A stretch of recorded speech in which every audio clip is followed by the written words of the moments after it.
Hello, everyone. I'm your host, Andrew Johnson, and welcome to The Art of Boring, the podcast where we dive deeper into Moore's investment philosophy and thinking in order to make you, our listeners, more informed investors. Ultimately, we hope to connect you with the people at Moore who find excitement in be boring, make money.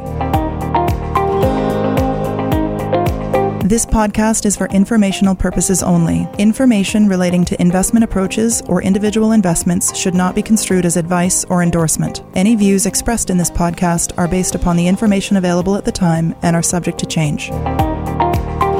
Welcome back to the podcast, everyone, and welcome to any first-time listeners out there. We're happy to have you all, and we hope that you learn something alongside us. Today, we have JP Bervoets, who is Vice President at the Community Foundations of Canada, also known as the CFC, and that's a network of 191 community foundations that are operating across Canada. We just hosted a small gathering here at the office, and JP led a fantastic discussion around the UN's Sustainable Development Goals, also known as the SDGs, and how individuals and foundations can embrace that framework as part of their own work.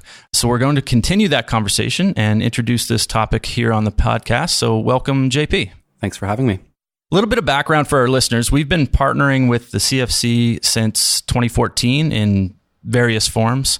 We share a lot in common, especially when it comes to things like strengthening the communities around us and obviously taking a long-term view, which we both share. And before we get into the SDGs, I wanted to have you help our listeners understand who and what the CFC is. Community Foundations of Canada is a national network that represents 191 community foundations across the country. And these are public, place-based foundations that are really built on the idea that local community members are best situated to understand and define the issues that they're faced with in their communities and to actively work towards solutions to them. As a national network, we actively work alongside community foundations and other partners, both to strengthen the capacity for philanthropic organizations across the country, but to also create specific opportunities for foundations, partners, and others to work together to address some of the solutions, some of the challenges that are shared in communities across the country. That involves everything from advancing outcomes around food security to helping foster a strong sense of belonging, helping to welcome and settle newcomers and refugees in communities across the country, and so on. Great. Well, thanks for that. And why don't we just get right into the meat of this podcast? What are the Sustainable Development Goals?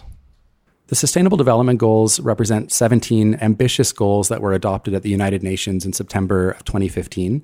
They're really a universal call to action to help end poverty, protect the planet, and ensure that all people enjoy peace and prosperity by the year 2030. They were signed onto by Canada and 192 other countries around the world who are now working together to understand what the best pathways are to have an impact around these 17 significant issues at a global level over the next decade.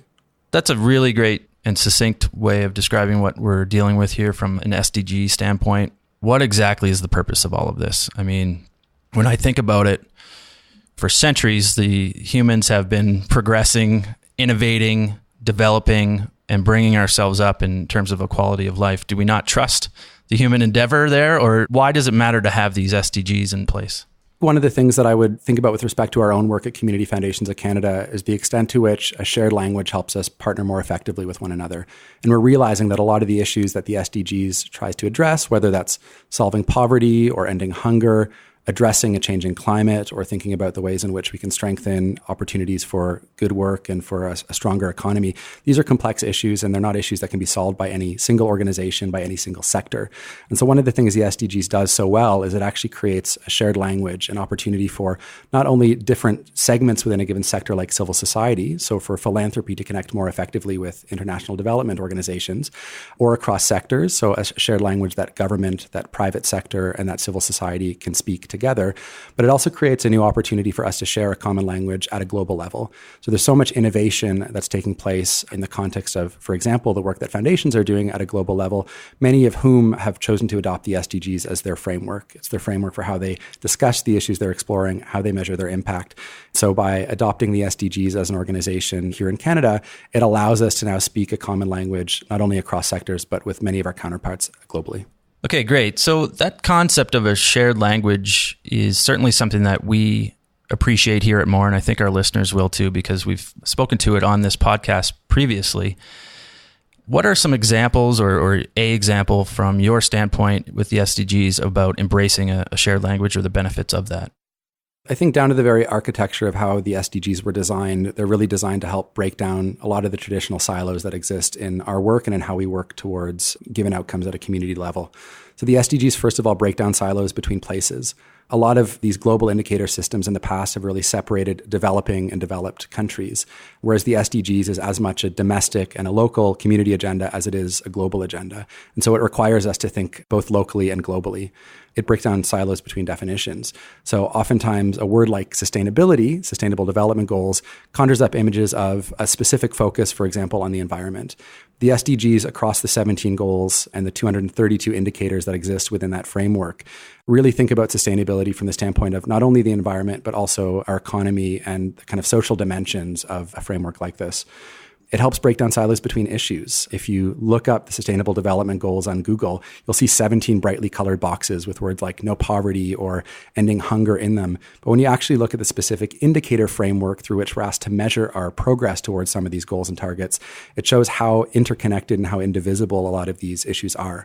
We can't advance outcomes around poverty if we're not thinking about food insecurity, or if we're not thinking about inequality in our communities, or if we're not recognizing the extent to which perhaps a changing climate is shifting food production systems. So it really helps us think differently about the issues that organizations often work towards and are working towards perhaps in silos. The SDGs also breaks down traditional silos between sectors. In a Canadian context, we actually saw a lot more engagement and momentum from private sector around the SDGs right when they were adopted in 2015 than we saw from government or from civil society. The idea now that both at a domestic level as well as a global level, private sector, government, and civil society can think about and measure its progress towards specific issues through a shared language is highly valuable and I think actually unprecedented. And lastly, the kind of mantra of the SDGs is for no one to be left behind. And so what it actually forces us to do is not just think about our impact at an aggregate level, but to really think about how we're advancing specific outcomes for those traditionally left out of a national picture, often being the communities that are most marginalized in society. So it really requires us both to fundamentally shift how we're thinking about specific issues, but to also do so with the benefits of a shared language that is both local and global, that is cross-sectoral, and that helps depict the extent to which specific issues are interrelated. First of all, wow, that is a great overview and multiple examples of the importance of a shared language, but also the power of having a shared language to moving large groups of individuals, and in this case, going to be foundations, governments, toward common goals. Certainly something that we can appreciate. So thank you for that. I did want to shift gears a little bit because we did mention at the outset, you are from the Community Foundations of Canada. Most of our listeners are Canadian. How are we doing as a country? It certainly, from my perspective, feels as though Canada would have a head start in a lot of these categories or a lot of these goals. How are we doing here? It's a really great question because, again, when you think about Canada and look at many of the different global indicator frameworks that exist, we're often alongside, for example, countries in Scandinavia sitting at the top of some of these indicator frameworks. The SDGs and the way they're designed, again, in requiring us to think about who's being left behind or left out of a national picture, actually paints a very different perspective on how we're doing as a country. Right now, if you look across all 17 goals, Canada's on track only to meet Goal 4, quality education, and Goal 7, affordable and clean energy. And we actually have a pretty significant gap with respect to the progress that's needed for all Canadians over the next decade. So we're not doing that great. What are some examples of some of the areas where there are large gaps, and what are we seeing from your standpoint on trending towards maybe achieving those goals? First and foremost, I think one of the things that's worth acknowledging is that we actually don't know how we're doing. So again, Canada is being asked alongside 192 other countries to measure its progress across 232 indicators using a specific and shared language. And we know that there's a significant data gap in Canada. So we actually aren't able right now to measure how we're doing with respect to the partnership infrastructure that's needed to advance the goals. Goal 17 is building partnerships. We don't have enough data to understand how we're tracking towards the sustainable cities and communities outcomes. We have roughly half of the data that we need to understand at a disaggregated level across the country how we're doing. And similarly, on responsible consumption and production, we just don't have the data we need to know how we're doing. There's a significant gap right now in even understanding how Canada is doing and whether we're advancing or retreating, I guess, from our commitments towards this agenda. But then beyond that, we know that there are specific goals in which Canada has a lot of work to do. So for example, goal 2 is no hunger. Hunger is not an issue that you often think about as something that's significant at an aggregate level across Canada. But for example, if we fail to address food insecurity in Canada's Arctic, we're actually not going to meet our requirements under goal 2. So again, the no one left behind mentality of a framework like the SDGs requires us to think differently about how we're having an impact and with whom. And as a result of, I think, that requirement, we're simply further than we need to be at this stage in working towards these outcomes. Okay, well, that caught me off guard a little bit because I was anticipating Canada being, as we usually are, as you said at the outset, kind of ranked a little highly in a lot of these cases. What are some examples of the areas that we could be doing better, or at least understanding where we can get better? Goal 6 in the context of the SDGs is clean water and sanitation. And yet in 2017, there were at least 100 drinking water advisories on First Nations communities across the country. We have Goal 1, no poverty. In 2015, over 5 million Canadians, or 1 in 7 people, lived in poverty. This included over 1 million children. Goal 5 is gender equality. In 2014, women reported 1.2 million violent incidences, including physical assault, sexual assault, and robbery. And we know that over the last 15 to 20 years, Canada's greenhouse gas emissions have increased by 18%. So these are all just specific examples of spaces in which Canada is failing to meet its obligations under something like the Sustainable Development Goals. And there are many more. So there's both a data gap, but we also have a lot of data, and that data showing significant gaps, again, depending on who you are or where you are in the country, that there's a lot of work to be done in order to meet these goals. At the risk of sounding like an out-of-touch person here, a lot of those things that you just relayed to us are somewhat shocking to me. I think one of the more important things that's going to come out of not just the shared language, but just getting out and talking about the SDGs in general is going to bring a lot more people into this understanding of exactly where Canada fits on our kind of journey towards helping achieve these sustainable development goals that we've laid out from a global perspective. I wanted to get your sense of what's happening right now with the SDGs, in particular here in Canada. What are your observations from your standpoint on the CFC, working with a lot of local community foundations around Canada? What are the trends that you're seeing? We're at a really exciting point right now in the context of Canada's engagement with something like the SDGs. If you would have asked me this question a year or two ago, Canada was definitely lagging behind. The federal government hadn't said a lot about this agenda. And actually in 2018, the Auditor General released a report which indicated that in a lot of different ways, Canada hadn't built the infrastructure it needed to work towards these goals. That report indicated that in a Canadian context, we had a narrow perspective on what sustainable development meant and looked like. We had no federal governance structure to help advance outcomes toward these goals. Limited or no consultation had taken place with communities. We had no system to measure or monitor our progress, and so on. There were some strengths, certainly as well, but Canada hadn't said a lot. And actually, at an institutional level, very few people were talking about the SDGs. Really what's happened over the last years, though, is that we've seen a pretty significant shift, both in the way that Canada at a federal level, at a national level, is thinking about and actioning its adoption of the SDGs, and then also what's taking place at the community level. So first, kind of at a national level, so Canada finally has started to report to the United Nations. In 2018, it submitted its first voluntary national review, which was a first attempt to summarize, in fact, how are we doing and where are some of the biggest gaps in the Canadian context. We now have an SDG unit that's meant to help coordinate collaboration across government departments in support of meeting the SDGs. We've launched recently Towards a National Strategy, which is a first attempt at interpreting the kind of broad consultation that's been taking place at the community level across the country and laying out a pathway towards a cohesive national strategy so that Canada can meet these goals by 2030. So since that Auditor General report, we've seen a pretty significant shift in how government has engaged with the SDGs. What's actually much more interesting than that is there's an organization called the British Columbia Council for International Cooperation. And a couple of years ago, they released a report called The Hidden Mosaic. And it really reflected the extent to which organizations and individuals across the country were already thinking about the SDGs, were working on the SDGs, were collecting SDG-aligned data, and actually weren't connecting with one another. In 2017, we went out across the country and hosted something called a National Conversation Series on Canada and the SDGs. And really, this was our question. Have you heard about the SDGs? If so, how are they showing up in your work? And we were actually really surprised by what we heard. 89% of the organizations that participated in an event or an online survey agreed that this would be a useful framework for advancing their work. 94% recognized a need to have some continued conversation or infrastructure to support more collaboration around the goals, because these were conversations that were taking place internally within their organization, not externally in the community. But 2/5 of the organizations that responded were already collecting SDG-aligned data. And this is back in 2017. So there truly was this hidden mosaic of people that were engaging and activating around the SDGs, even in the absence of a formal infrastructure at the government level. So we've continued to want to surface that hidden mosaic and really demonstrate the extent to which there's this momentum in Canada. There's a really great map called the SDG Movement Map, which, again, the British Columbia Council for International Cooperation has made. And they've tracked over 11,500 organizations across the country that have adopted and are working towards the SDGs.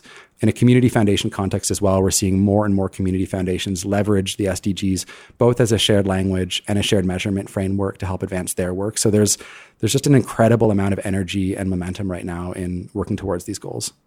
That whole overview really mirrors my understanding of the role that Community Foundations of Canada plays here in Canada with the Community Foundations Network, is that you've got, in this case, 191 foundations all working somewhat uniquely and isolated and place-based specifically.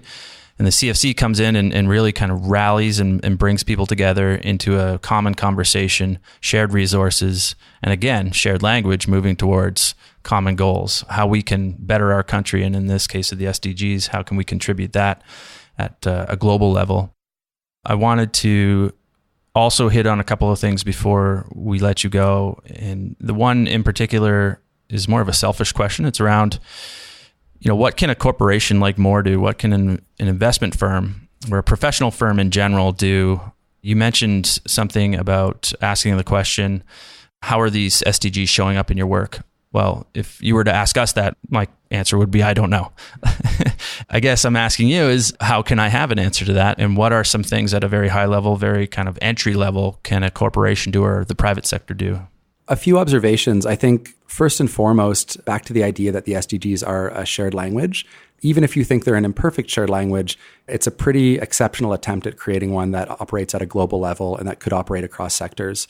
So I think first and foremost, just putting your hand up and being willing to play within that shared ecosystem is an important first step.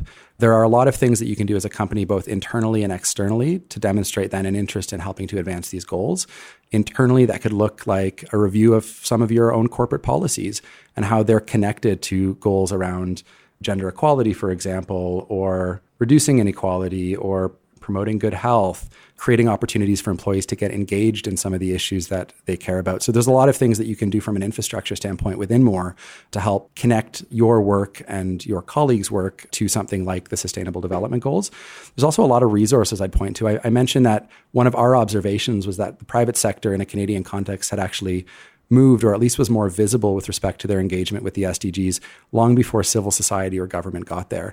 And as a result of that kind of early mover status, there's a lot of resources out there, a lot of being curated through a network like the Global Compact Canada, which is actually, we're making visible best practices for corporate engagement in the SDGs. So there's a lot of material that I'd certainly encourage organizations to check out. You don't have to start from scratch. There's some great best practices out there. And again, the first thing I think is just being willing to play in that space and recognizing that there's now about a 10-year horizon left before 2030 to help make and implement some of those changes.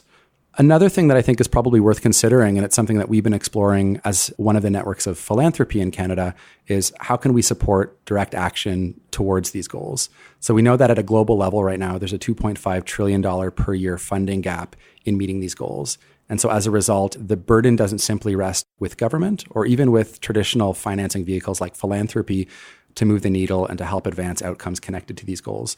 So one of the questions I would ask then, if I'm More, is to what extent can institutional capital be deployed in a positive way to help advance outcomes connected to some of these goals? So that's not a question I have an answer to, but it's something that might be worth exploring. And that I think is probably going to be a question that emerges as more and more organizations are thinking about adopting the SDGs. That's great. And that's not a question that I have an answer to either, but it is, in your words, something that I think is worthwhile exploring. You did mention a few resources. Did you want to maybe point people in the right direction of a few that come to the top of mind for you? So I'll start with a shameless plug. Community Foundations of Canada, alongside a growing network of partners, has been stewarding something called Alliance 2030.